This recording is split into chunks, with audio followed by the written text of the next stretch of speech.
Hey folks, Nick here from another BookTube channel, and today I'll be reviewing Dark Nights by Derek Heath. I've been having a good time with Heath's books this year. I read Night of the Bunny, his book about a mutated killer Easter bunny, first around Easter, and I thought it was pretty effective, and I recently read Day of the Mummy, which I enjoyed even more. Dark Nights is a short story collection containing 6 horror stories that are all good and bloody. Heath's strengths as a writer definitely lie in his powers of description.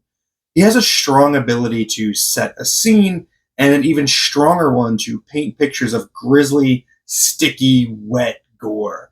To give you an example of the former, here's a small excerpt from the 3rd story in the collection, Moonlit Valley, Taste of Blood, a story told from the perspective of a werewolf attacking a campground.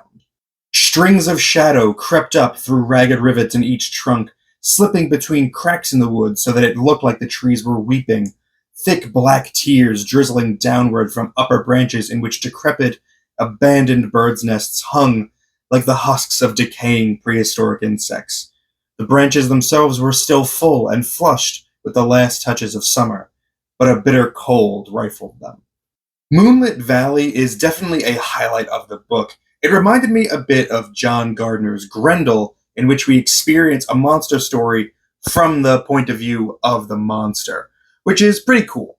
It's easily the most violent and gory of the stories here, and I was concerned for a moment while reading it that it was just going to be gore for the sake of gore, but there is a really solid ending on it to that tale that puts everything else into perspective. My absolute favorite story from Dark Nights, though, is the final one called Night Song, in which a couple are haunted by a second-hand harp that they bring home from an antique shop. While Heath continues to excel at his descriptive violence, Night Song also succeeds as a character-driven story. The relationship at the story's core is really strong, and it's well-developed, which gave me that feeling of, uh-oh, I don't want anything bad to happen to these people, and that's a difficult feat to accomplish in a short story. I was really impressed by it. I really wouldn't call any of the stories in Dark Nights bad, but some are definitely stronger than others. A weak point in the book, I would say, is Therianthropy, which is also the shortest story. It's basically just a scene of a man undergoing his first werewolf transformation, and while it is very vividly imagined and gross, it does just feel like a single scene from a larger story, which I would love to read.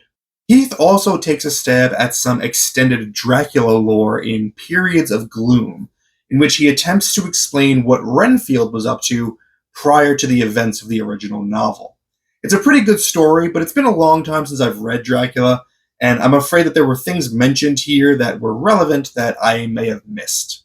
There is one nitpick I have with Heath's writing that extends beyond just this book. Well, actually, 2 nitpicks. The first is that his dialogue can feel unnatural and stiff, especially in comparison to his excellent descriptive skills. But the big nitpick I have is that he really, really loves the word maw. I didn't really notice it in Night of the Bunny, but coming off of Day of the Mummy and then reading this right after that, I think he must have used the word maw like around 20 times between the 2 books. It's a distinct enough word that it kind of stands out when it's used even once, so repeated use of it really draws your attention. So Derek, if you're watching this, whatever book you are currently writing, open the file, do Control F to find all uses of the word maw, and consider replacing it with something else. I am all mawed out. Joking aside, Dark Nights is a satisfying horror collection, and I look forward to more work from this author. Full disclosure, Derek did provide me with an advanced copy of this book in exchange for an honest review, which I believe that I have provided here. My arbitrary and subjective grade for Dark Nights by Derek Heath is 7.5 out of 10. Do with that what you will. If you've read this book, let me know your thoughts about it in the comments. Thank you for spending some time with me today, but now, it's time to get back to reading.